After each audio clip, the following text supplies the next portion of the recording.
Football Friday brought to you by Elite Lawns. No mud, no mowing, no mess.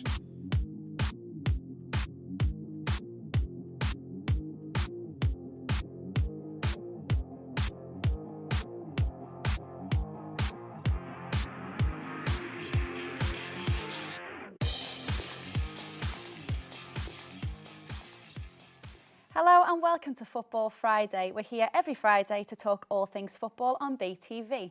I'm Jennifer Jewell, and joining us in the studio to give their expert opinion are our two football legends, Graeme and David Fairclough.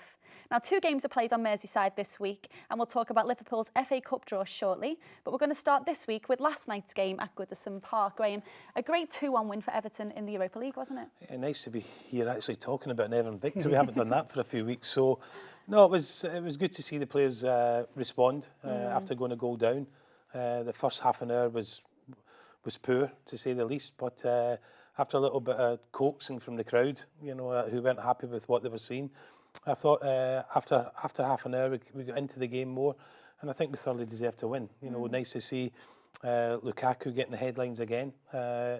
He worked tirelessly up there again from the majority of the game on his own, but the first half an hour was hard work, but we go over there now with a 2-1 victory. Obviously, we've conceded an away goal, which is disappointing. It was a poor goal to concede, but we take a slender lead over there, and if we continue to improve as we did last night, we've got a chance of going through. You mentioned there the difference between first half an hour and the rest of the game. What changed in the first half, do you think, compared to the second? Well, I think again we started really slowly, you know, and again it was a case of keeping the ball for the sake of keeping the ball. You know, we weren't making any inroads into their defence. All of a sudden we find ourselves a goal down, as we have done on many occasions this year, and we've thought, well, okay, we need to get on the front foot.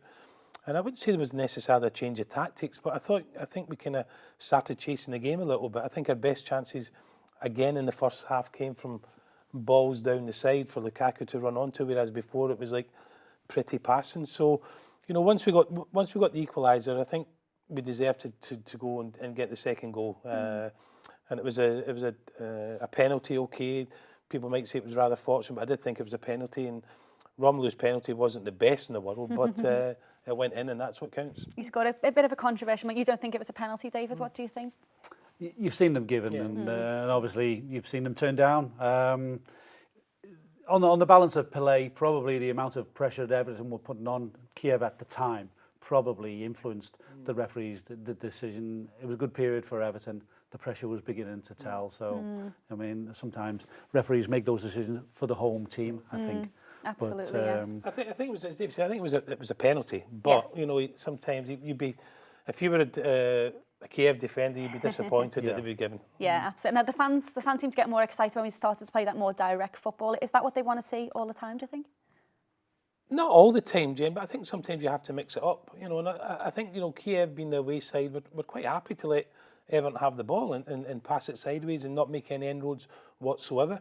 So you do have to change it. You do have to change it. And again, like the Stoke game away, we go a goal down, and all of a sudden, we think, we need to get back in, and we go on the front foot. Then we should try and do that from the first whistle. Arsenal again, another game where we kind of sat back and allowed Arsenal to dictate the way the game was going to go. We need to go there, and especially at home, and the onus is on us to get after teams.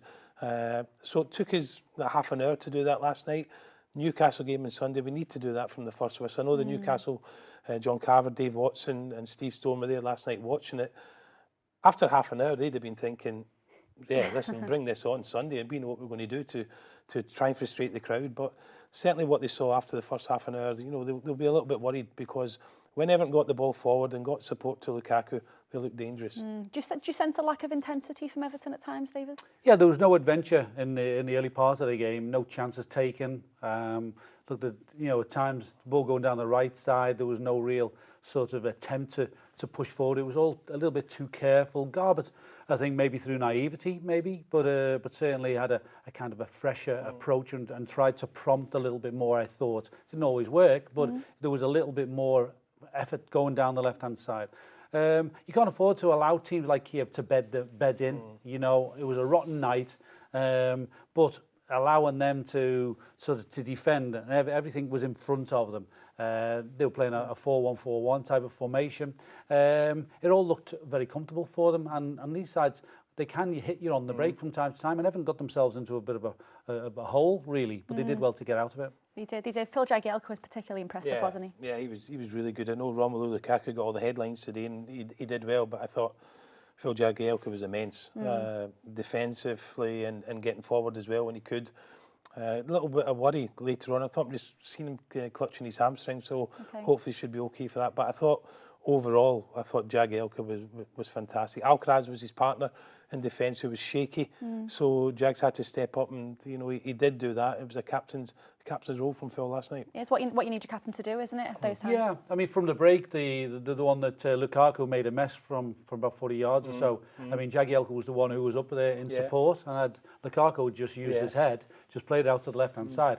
Jagielka probably would have walked the ball into the net. So, but that shows his, his experience, enthusiasm to break from defence, because Everton were very much sort of pinned back in at the time. I think from that point on, the game seemed to change a little bit when Everton began to go Everton's way. Yeah, it did. As I say, that incident, the best incidents we had were the balls down the sides of Lukaku. He should maybe have scored in that one, David, but he said if he'd have spotted Jags as well. But it did change after half an hour. It had to change after half an hour because the supporters were getting really restless. Yeah. And Roberto looked an anxious man on the touchline. So when the goal went in, it kind of settled everybody down. And I thought second half they were excellent. And again, I'd have to mention the introduction of Leon Osman. I think Ross Barkley struggled, for the majority of the game last night. And Leon came on, and he gives that little spark in there, a little bit of creativity. Gets on the ball, good touch, good awareness. So it'll be interesting to see team selection for Sunday. Absolutely. Do you think he can start at the weekend? I know there was a few lads out last night. John Stones, I think, was suffering from illness. I think Darren Gibson had a bout of it as well, and probably that's why he didn't start. But I think Ozzy may well start against Newcastle. I think Gareth Barry's suspended, so there might be a place for Darren Gibson in that. I'd imagine there would be. So as I said, there's a few selection problems. I thought Coney came on last night and did well. Yeah. So he's got a few selection problems, but that's every manager's dream, isn't it? Absolutely. Now, 2-1 lead. Is that enough going into the second leg on Thursday? I would have liked to went over there, Jen, at 2-0 or even 0-0, but they've got the away goal, so they'll think it's job done. By all accounts, the Kiev pitch is really, really poor. So it'll be difficult conditions. There'll be a decent crowd in there as well. They will fancy their chances of going through, but I also believe that away from home in Europe, that's where Everton have been at their best, especially Lukaku. He's got a good goal-scoring record, and they can hit teams on the break, and I think that's what they'll do when they go over to Kiev. They need to defend properly, but I think, with Lukaku, they've got an out ball, if you like, especially away from home, and I think his pace and his power will trouble Kiev again. David, you've been to Kiev a couple of times. What can the Evertonians travelling over? Because there's 1,200 of them so far making the journey over. What can they expect over there from the fans and the area? Well, it's kind of a troublesome zone at the moment, Ukraine. So it's not the best time to be visiting Kiev, I don't think. Have to be mindful going around the place, but I'm sure they'll enjoy the experience. I mean, that's what it's all about. Your team being in European football, the opportunity to go to these places and be a little bit on the edge. It's probably not as comfortable as a place it was to go to 5 years ago as now. But it will be a tricky game. I think Kiev on their home patch will be, I think, comfortable about the 2-1. They got the away goal. It's going to be a tricky tie. I don't think it's a formality, but I agree with Graeme. I think Everton's best performances in the Europa League so far have been away, and they've looked good, counter-attacking and getting at teams. So it's all to play for. Certainly, it's going to be tight, I think. Particularly, as we said, Romelu Lukaku, of course, getting all the headlines in Europe again. What is it about him in this competition? He just loves the competition, and I was looking at the goal scoring charts, and in the league I think he's scored 7 goals and he's our top goal scorer, but I think he's got 15, 16 goals now. So as a striker, you're happy with that in the season. Obviously you want to score more domestically, but that's a good tally again for Romelu. When you think about it, and we've talked about it before, he's up there on his own. It's a tireless task up there on your own. And he's had criticism, this season, but as I've said time and time again, He's 21. He's still learning the game. It's a difficult situation at the moment at Everton, playing for Everton. There's a lot of pressure on him, but he's doing really well. He likes the competition. Again, the pressure's off him when we go away from home, and maybe that suits the team as well. I think he began to show last night actually what is true potential, and for one of the fewer times he did begin to look like the aggressive centre forward. I think you felt that you wanted to see in him. I mean, there were different aspects about his game last night. The setting up the goal was tremendous, and I think that will give him a lot of confidence in that regard. Do you think that's where the frustration from the fans comes from? Seeing the potential he's got last night, showing that strength, and people for that goal, he assisted. People were falling off him. Well, does he not show that enough? Probably not. He's got all the attributes, Jen. His strength, his power. He's quick when he gets going. Listen, you can blame the service he gets. The service has got to be right to him. There's parts of his game where he needs to improve. He knows that. His hold-up play. But in times in the second half, when you could see his confidence coming back, his hold-up play was good. And I thought he put himself about, and that's what he needs to do. Listen, he'll go into the Premier League and he'll be up against the defenders who will be tougher than what he faced last night. Although they were not bad last night, but they weren't physically strong. But Romelu kind of bullied them out of things. In the Premier League, he needs to put in that sort of performance week in, week out. Absolutely. Can you see Everton being in the hat next Friday? Yeah, I quite fancy us, Jen. Although I was disappointed to lose the goal, that was disappointing. But I can see us causing them problems. They've got some decent players. The boy Yarmolenko, I thought was excellent in midfield, good left foot on him. I thought the lad up front caused us problems. But I think we can cause them problems over there. They need to come out and get that goal. And with them doing that, hopefully they can leave themselves a little bit exposed at the back and Romelu can punish them. Absolutely. Thank you very much. OK, join us after the break. We're going to look back at Liverpool's FA Cup draw last week with Blackburn. See you after the break. Free lawnmower removal with every grass laid, because you'll never have to mow again. Elite Lawns Artificial Grass. Landscape partners with Tiger Turf.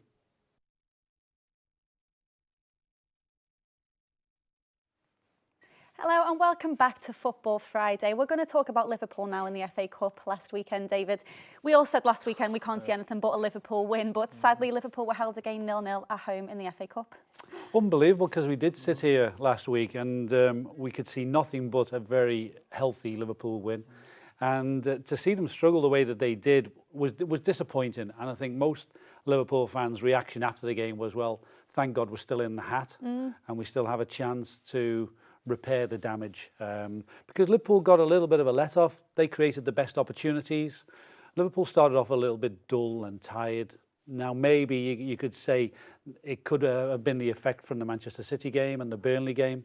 Liverpool had a hard week, but I think in those games you have to start off with a high tempo, and Liverpool didn't. Then they had the injury to Skrtel. That took 7 or 8 minutes to work out, and I just looked at the players there. It was a cold afternoon and they were all standing in the shade and everything. And you could just see the whole tempo just disappear. And it was very much a stop-start first half. And you expected maybe Liverpool to improve things in the second half, which they did. But unfortunately, they sort of couldn't take advantage of the few opportunities that they created, really. Do you think Blackburn went with the game plan of let's get a draw and bring Liverpool back to Ewood Park? Well, that would have been the dream scenario. Certainly to, if they couldn't beat Liverpool, then it was at least to get the big replay, the TV, televised game again.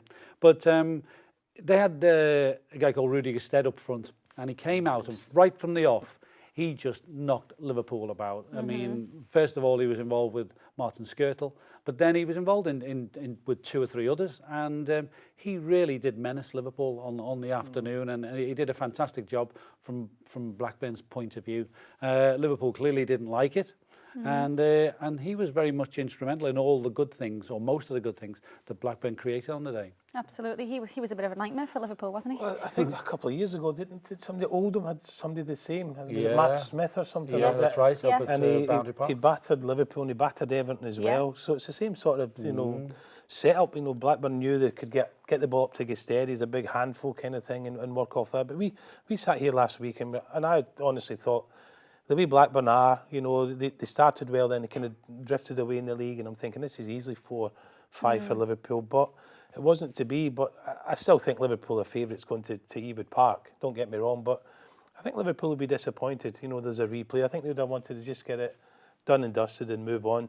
The draw was there as well for the next round, which is favourable as well. But really surprised that they never put Blackburn away the last game. Well, a long time to wait as well for that replay. I think it's pretty much a month since that game was played. By the time they're going to play, that's a bit silly, do you think? Yeah, well, obviously with the Champions League regulations and the international games as well coming up, it's unfortunate, and it's a handicap really, because it comes it's a difficult time. It comes after the Arsenal fixture for Liverpool, and obviously it gives them a short time should they be able to get into the semi-final. So you could have done without it, certainly.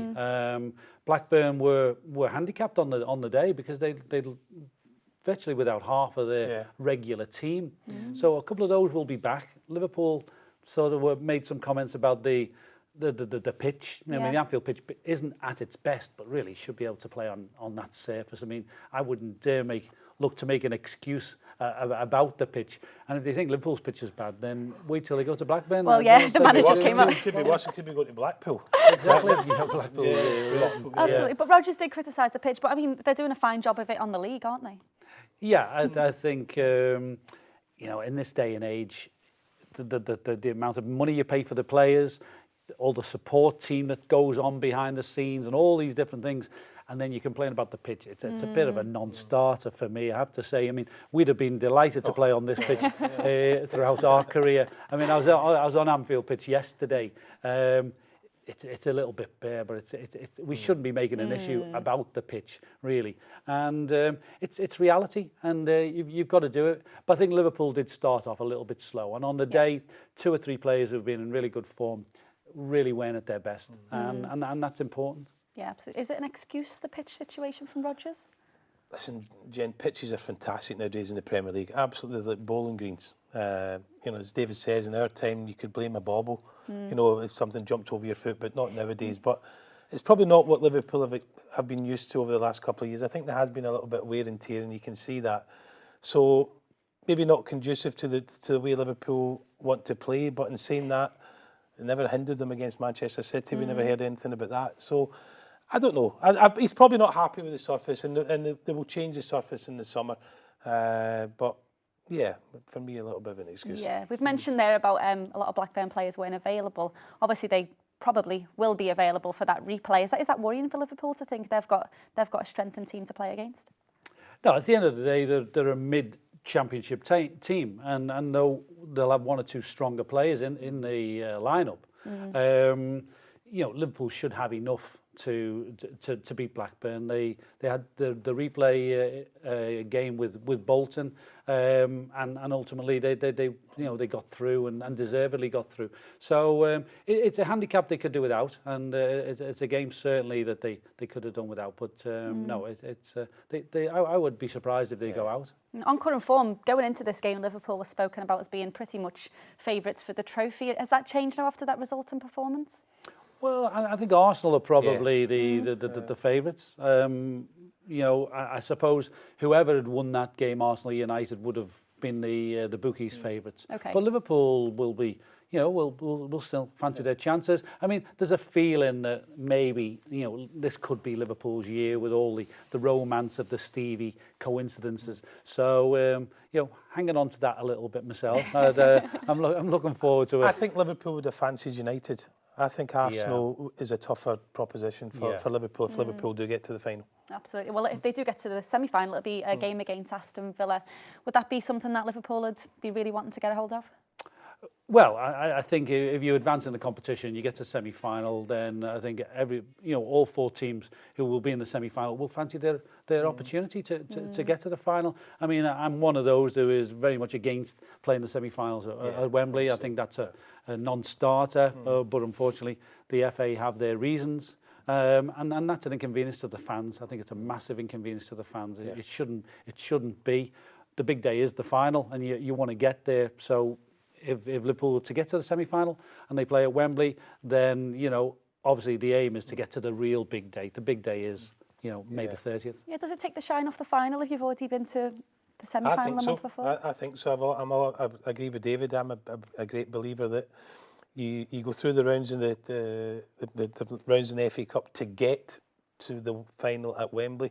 Semi-finals in our day were played in neutral grounds. I think that should still be the same. We've got enough stadiums around the country that could hold, the crowd. Look at Manchester United, even the Emirates Villa kind of Park, thing. Yeah, whatever. yeah. There's loads of stadiums can do that. Obviously, it's Wembley because the FA and money and trying to repay the stadium. But I think, as David says, it's unfair on the fans. It's unfair on the fans, but it's players as well. I remember having it very quickly, Jen, when I was at Oldham, and it was one of the first years, and Oldham got to the semi-final. Now, it was great for players who might never get that opportunity again, but for me, having been to Wembley, it might have been a selfish attitude, but I thought the final should be at Wembley and the final only. As a player, would you have felt that? Would you have enjoyed playing a semi-final at the stadium? You should be playing a final. Yeah, that's right. Yeah, it's just one of those things. We grow up with the ambition to play in an FA Cup final at Wembley. It's not quite the same. Obviously, any opportunity you get to play on Wembley's pitch is great, but certainly it does take a little bit of the real shine off it. And there's nothing about the semi-finals were extraordinary experiences. I mean, the toughest games of the year, I think, and to go and play on a neutral pitch, was added something to it. I think, and you wanted to get to the pinnacle was getting to an FA Cup final, and you want that the semi-finals that we played at Villa Park, and were incredible occasions as well for the fans. But to make the fans go all the way down to Wembley, I don't think they've taken that into consideration whatsoever. It's a money-making concern for the FA, and once again, it's the fans who have to pay. I mean, for Arsenal, it's like a 15-minute tube ride. I mean, it's sort of there's a great sort of unfairness about that, I think. Absolutely, and with the replay being the 8th of July, I think it is. It's only a couple of weeks until that semi-final will be at Wembley, which doesn't give the fans a lot of time to plan that long trip either, does it? No, I don't know how clubs will manage sort of ticket situations and, as you say, then the transport problems, implications of all that. It's all sort of very messy all of a sudden. But at the moment, Liverpool are delighted that they're still in the competition, even though perhaps we'd love to have gone through first time of asking. Now, while we're talking about Liverpool, I want to mention Balotelli, of course, because his agent has been in the paper this week, saying that the reason he's not settled in Liverpool so far, not made an impact, is because he's never been asked to work this hard. Is that? Oh my goodness. How can you take that comment? What is that saying? He doesn't want to work hard? Is he saying that? Is he making excuses? But that's a silly thing for the agent to say, isn't it? It's a crazy thing to say. He's never had to work this hard. Well, listen, welcome to the real world, if that's the case. And as a footballer, I will tell you, you've got to work hard. If you want to reach the top of your profession, in any profession, you've got to give it your best. And if he's not giving it his best, that's why he's finding himself, okay, in terms of monetary worth, he'll be worth a lot of money, but surely you want to go out and have a good football career, and that's a strange comment to make. Is he working hard? I don't think a lot of Liverpool fans would say they've seen that. Well, I think he came on last week and he made one of the better contributions, I think. He did look like he was prepared to work hard. I think the penny has dropped on a couple of occasions in recent weeks where, his attitude has changed. But he's an enigma, and you don't know whether or not that is really what Mario Balotelli feels. It is a ridiculous comment, but he's got the ability, and if he could just sort of, fit into a team ethic like Liverpool demand, to work hard, because it's a high energy style that Liverpool play, then that's what he's going to have to do. Absolutely. Hopefully he can work a bit harder for Liverpool fans in that replay as well. Okay, join us after the break when we're going to preview this weekend's Premier League games. See you after the break. Free lawnmower removal with every grass laid because you'll never have to mow again. Free lawnmower removal with every grass laid because you'll never have to mow again.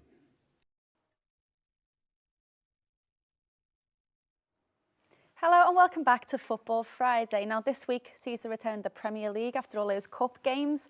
We're looking forward to that. So we're going to start with Everton's game against Newcastle first. A must-win game to say the least, isn't it, Graeme? Definitely. Really, really struggling. Jen, every time I look at that league table I get worried.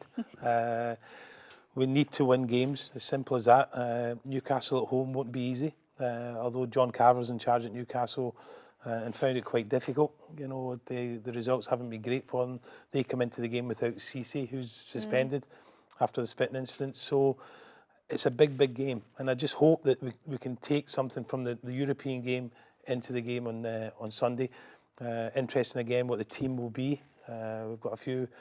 Gareth Barry suspended. We've got a few options now. We would be people coming back to fitness, but definitely we have to win the game. You know, for me now, a point's not good. So we need to take 3 points. Newcastle are just out of the danger zone, I think, but we need to take 3 points. It's going to be a difficult game. It's not going to be easy, but we need to be on the front foot for me from the very start. We need to get the crowd on our side. If we do that and get the result, I think we should be okay. But if we lose the game or take a point from the game, the pressure then builds onto the next game, which is QPR away, which ain't going to be easy. So this is one that I think we have to take 3 points. We do. So is a clean sheet going to be key for this game then? You'd like to think so. If you've got a clean sheet, Jen, I think you're halfway there to winning the game. A clean sheet would be nice, but I just hope that we play in a way that we can get the best out of Romelu Lukaku. You know, I hope we don't go back to passing the ball for the sake of passing it. That's why I think we might see Darren Gibson in the side, who Gareth Barry's gone out the side with suspension. Darren Gibson will come in and hopefully give us a few more forward passes, incisive passes that Lukaku can get onto. So I would hate to. I want us to start on the front foot and get after Newcastle. I think you've got to. Liverpool are a prime example at home when they go after teams and they start with a high tempo. And they could get a goal in the first 10 minutes and it settles down, but at least they've started in the right way. If you start slowly, it's very difficult later on to raise your game. So we need to start on the front foot, get after Newcastle, who are not in a great run of form at this moment in time, and hopefully get the 3 points. You mentioned about getting the best out of Romelu Lukaku. Do you think the team knows the best way to get the best out of him? I would like to think so. You know, having played and watched him over this couple of seasons, I think the players do know how to do it. Obviously, they're playing to orders, but sometimes you have to be disobedient, you know, and you have to say, well, okay, I'm going to take a chance here. You know, I'm going to do something different and make something happen. I think we've got quality in both sides to give him the service, and whether it be Leighton Baines, whether he's back from injury. Luke Garbutt's done well, as David said on Thursday night. So he's got a few choices, but certainly the players know how to get the best out of Romelu Lukaku. I just hope they play to his strengths. If they play to his strengths, he can be a handful for any back four. Yeah, we mentioned that Newcastle pretty much safe in the league now. Is it hard to play against a team with nothing to lose at this stage of the season? In some ways. I mean, they'll have to reorganise a little bit, so it's probably not a bad time to be playing Newcastle. Yeah, you just don't know what you're going to get from Newcastle. They're one of those. They're an enigmatic team themselves. You know, they go through a season. They have their great moments. You know, they put a run of results together, and then they sort of dip away. So no, it's potentially it's a tricky one. But normally you'd be saying now Everton should be playing on the confidence factor.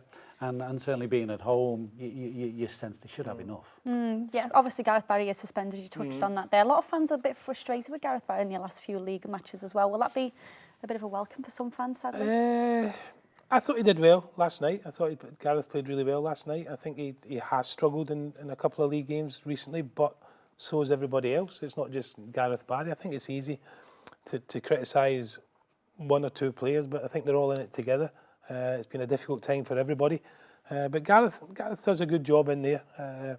Probably not got to this stage as a lot of players, the level he reached last year, but certainly not Gareth Barry's fault. But Gareth misses out. You know, he's picked up numerous bookings this season, but hopefully we've got the players to come in and replace him, whether it be Darren Gibson, whether it be Leon Osman. You know, just let's wait and see. But certainly.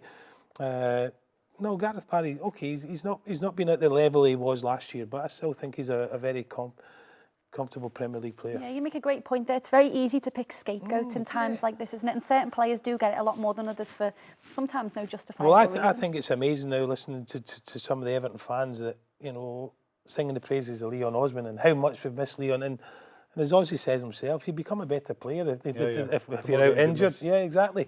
You become a better player. But you know, listen, everybody has runs of games and it's not working for them. But as we talked about it before with Balotelli, as a footballer, you just got to get your head down and work extremely hard and hope that things turn around. And I'm sure Ozzy coming back in, he's chomping at the bit. He wants to get back in the side. So as I said, he gives us something else. Darren Gibson gives us something else as well. So hopefully the two of them play Saturday or Sunday, and can make a big impact. Absolutely. Leon Osman is going to be key. A lot of fans are thinking going into this season. Can he deal with that type of pressure? And can he do? Ozzy's a great lad, and he's been around for a long time, and he just wants to play. He's an old-fashioned player. We talked about it before going back. He could have played in our time. He's an old-fashioned player. He knows what it's all about. He's got the experience. And he's one of those, even at his stage of his career, he's disappointed when he's not playing. And that's a good attitude to have. Absolutely. Old-fashioned players are kind of missing nowadays in these games. It is vital to have those sorts of players with the old traditional values of football, isn't it, David? Yeah, local, lad, and he's come through the system and all those type of things. So he's been in touch with the whole sort of development thing, which is key. I think you need a few of those around your club, and he typifies the Everton spirit. We've said that before. Last week that we mentioned that him coming back could just be that little bit of a spark that Everton sort of need. After the win last night, it's the same amount of wins in the Europa League as it is in the Premier League for Everton, sadly. And it sounds quite dramatic to say that, actually, considering the few games you do play in the Europa League. Is that really worrying now? It is, Jen. The worrying thing is, and you listen to the pundits over the last year, and they've been talking about what a dreadful season Aston Villa have had. Everton are 3 points better off than Aston Villa. What a dreadful season QPR have had. They're definitely going down. They're hopeless kind of thing. They're 6 behind Everton. We've got to go to QPR. So we've got to go to Aston Villa. So we're in a situation now where it's important. You've got to pick up points. I'd like to think the game last night was giving us the confidence to go. But the most important game now is Newcastle, and that's the only thing they can be concentrating on. And 3 points is a necessity for me. We have to get 3 points at home against Newcastle. Then we can move on and look forward to QPR, go down to QPR, tight little pitch. They'll fancy the chances. They've unfortunately lost to Tottenham in the last home game. So that's not an easy place to go to. So I think that's why we've got 6 games at home, 4 away. We've got to make Goodison in a fortress again and start winning games at home. Starting on Sunday, hopefully. Now, Liverpool play on Monday night against Swansea. David, Swansea quite an unpredictable team this season. What Swansea team do you think is going to turn up on Monday night against Liverpool? Well, I think you have to give the manager credit for, having taken over when he did. It was a troublesome time, and he came through that little period, and to have really stabilised Swansea. I think he deserves a pat on the back. Can be difficult to break down at times. They're kind of strong at the back, but equally, I think they offer you some opportunities. They do give up some poor goals, I think, from time to time. The fact that they've lost Boney in recent months maybe now does affect them. I don't know if Gomez is going to be fit after his injury. So they're not quite the Swansea of maybe earlier in the season. The threat from Boney, I think, was a really serious one. But they have 1 or 2 players who can cause problems. People like John Joe Shelvey, I'm sure, will want to he always seems to do something against Liverpool, and he scores some spectacular goals. So we've had some interesting games with Swansea down the last few years. Not an easy place to visit. Liverpool don't have a particularly great record down there at the Liberty. I think it's go back 23 years or so since Liverpool last won at Swansea. Yeah. Okay. So not the best record, but those things need changing from time to time, and we go there obviously in good heart, I think. Yeah, hopefully Monday night's the night to change it. Gerrard in particular is fit again, available for selection. 100% win rate without Gerrard since he got injured in the Premier League, and a lot of fans strangely aren't wanting to see him return so soon. Do you think he should play on Monday night? Yeah, definitely. I mean, it's absolutely ridiculous to think. I mean, it's easy to turn around and say, well, we don't need Steven Gerrard now. Steven Gerrard's still the best player on the playing squad, and the fact that we've had a good run of results speaks volumes for everybody. But certainly, a fit Steven Gerrard should not be left out of Liverpool's team. So, Stevie wants to finish on a high. He has that drive and the commitment. I mean, it's awfully easy to criticise Steven Gerrard, and people do seem to have this thing about criticising the people who they know will hurt the most. Steven Gerrard feels Liverpool. He feels for Liverpool more than anybody there, and I think it's unbelievable that anybody should actually sort of undermine, what he means to us. Especially with a record like David said, they haven't won there for over 20 years. You need Gerrard there, don't you? You've got to play. You've got to play your best team. I think that's people get away from that now. Managers get away from that. To me, pick your best team. Pick your best team. And if you're picking your best team for Liverpool, Steven Gerrard's a must.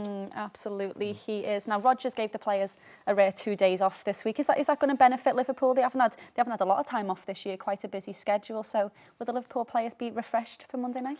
Yeah, I think we can think back to being footballers years ago, and 2 days off is nice to sort of break the the cycle a little bit, to get your sort of opportunity maybe to. Well, these days, we've heard the players have been all here, there and everywhere. They've been to Italy and France and all these nice little places. I think it does you the world of good, actually, just to put it all behind you. Get out of that routine, of the sort of the drive down to the training ground morning after morning. So Liverpool have been very, very busy. They played more games than most. So, they should be refreshed. Fitness is not a problem at this stage of the season, Jen. A rest does them the world of good. I know sometimes when results aren't going for you, people are saying get in every single day, but sometimes a rest is the best thing. Absolutely. OK, join us after the break. We're going to talk about Tranmere's week, which hasn't been too good again, unfortunately, but we'll look at that game after the break. See you then. Free lawnmower removal with every grass laid because you'll never have to mow again. Elite Lawns Artificial Grass, landscape partners with Tiger Turf.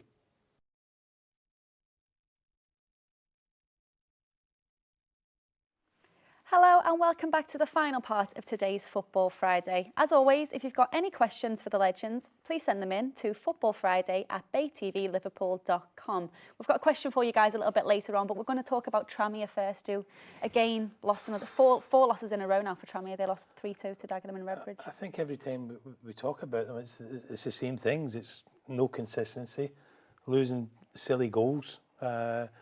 And losing games at home, which is going to cost them in the long term. Dagenham and Redbridge are down there with them, and that was a massive game for them. You're thinking, go on, try me win that one, and it might put you on a little run, but they don't, they lose it.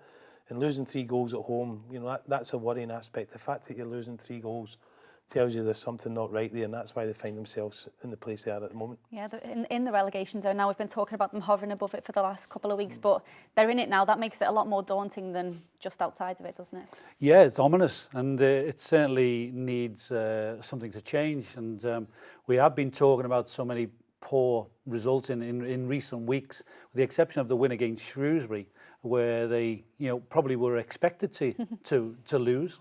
They ended up pulling off a good win. Now they're up against one of the bigger teams tomorrow. They're up against a very strong Northampton team. Now it might be just one of them days where again they just sort of lift themselves. It must be difficult playing against relegation threatened teams week after week. And the only one difference we've seen is that performance against Shrewsbury. So maybe tomorrow might be the day. Absolutely. Now a lot of losses, but small margin losses, aren't they? They're not getting trounced every week. Well, they're not, Jen, but at the end of the day, it doesn't make any difference. You still get no points for that, So, as David says, Shrewsbury, nobody expects them to win that, and they win it, and you're thinking, well, go on, that'll give you the confidence, but it doesn't. They seem to be getting dragged back into it. We were talking before about selection, Ian Hume's back there. We thought maybe with his experience he might be the man that could help them, but it doesn't seem to be the case. He's not playing.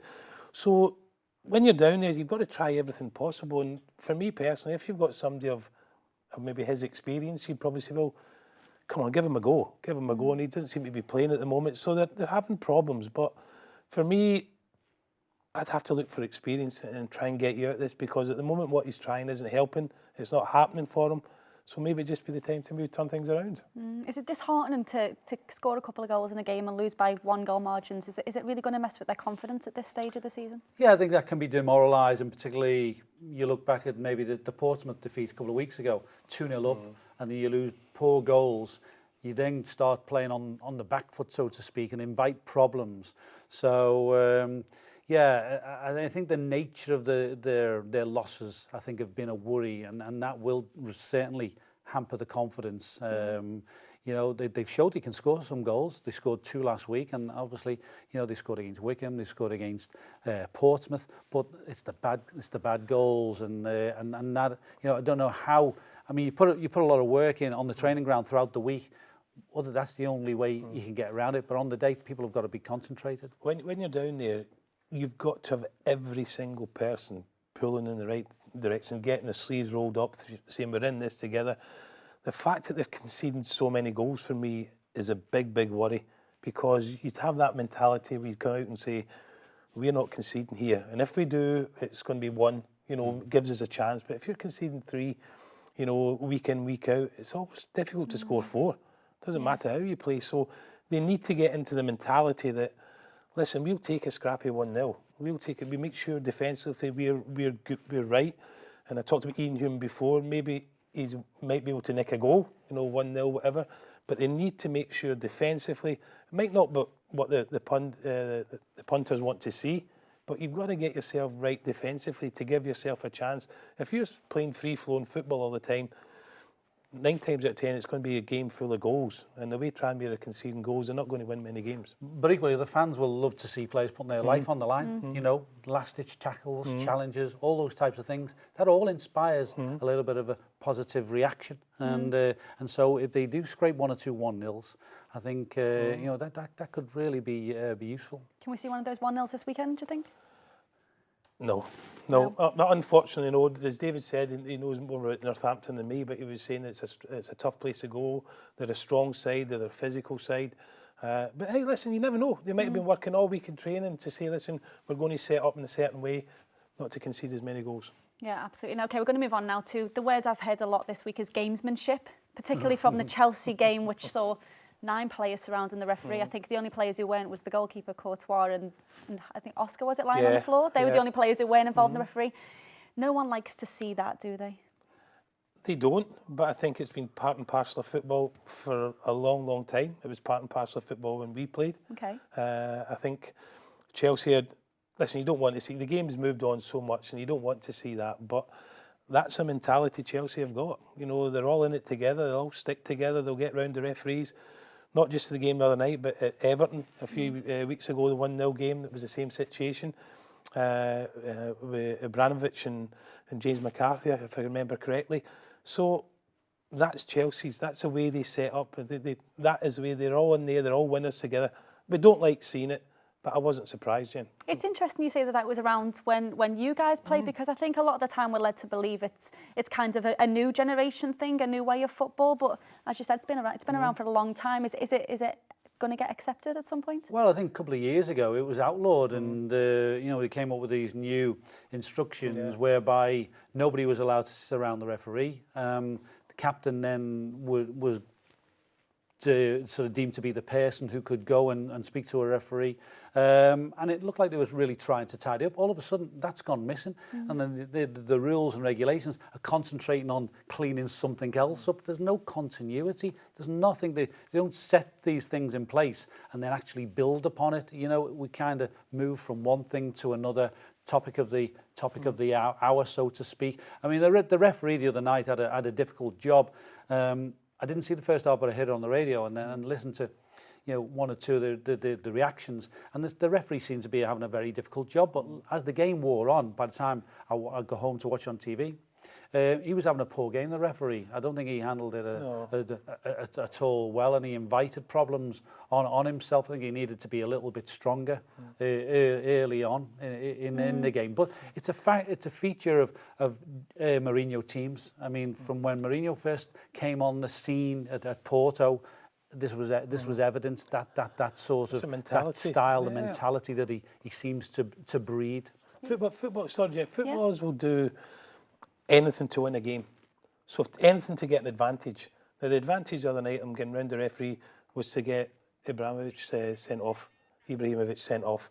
Now, they will do that. You know, it's like falling down for a penalty. They will seek any advantage.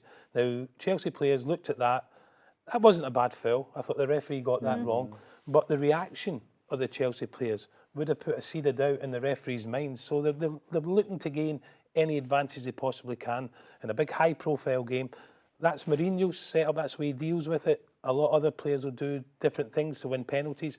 So it's part and parcel of the game nowadays. Is it okay that he does that? No, I don't think so. You don't like to see that. I think that the pundits who were on the television were saying that they don't want to see that. It's not good for the image of football.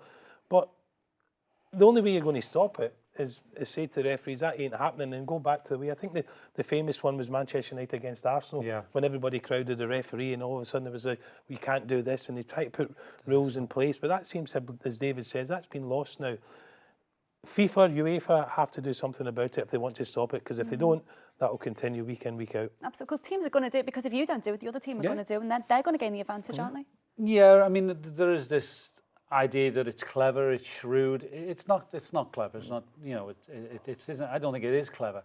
I think it's, I think it breeds sort of a dislike for your club. I'm sure a lot of people wanted it to backfire on Chelsea as the game was sort of panning out the other night, particularly. I mean, on other occasions as well. You know, teams that sort of do use this tactic, I think the fans jump on it, and you know, it doesn't do you any favours being sort of winning by sort of ill-gotten, you know, in ill-gotten ways. Yeah, we could talk about that all day, but I've got a question for you guys from a guy called Stevie D, not Stevie G, but Stevie D. Would the legends be interested in seeing video technology brought into games to assess referee decisions? I think they need help. I think you've got to be very wary here, because every decision in football can be contentious. It could be arguing over a throw-in that happens by the corner flag. The next minute the ball goes up the other end of the pitch and somebody scores a goal. Do you bring the game all the way back to contend this decision about whether it be a throw-in or not? I think they need help. I think in certain situations, maybe, but I'm not a big fan of it. I think there's not an awful lot wrong with the game at this moment in time. They brought in goal line technology now, which I think is good. But I wouldn't like to. I'd like to see the fourth official having more to do, and maybe speaking more, having watched it again in a monitor, and having more say with the referee. David, do you agree? Well, the essence of the game is to score goals, and the fact that we've had to wait so long for goal line technology, I think it was a bit of a shame. But now that that's in place, then that's great. But overall, technology, I like still the argument. In fact, to go in the pub and having an argument saying, do you think that was right? We could talk about this all day, but unfortunately we're out of time. Okay, join us next week for more Football Friday.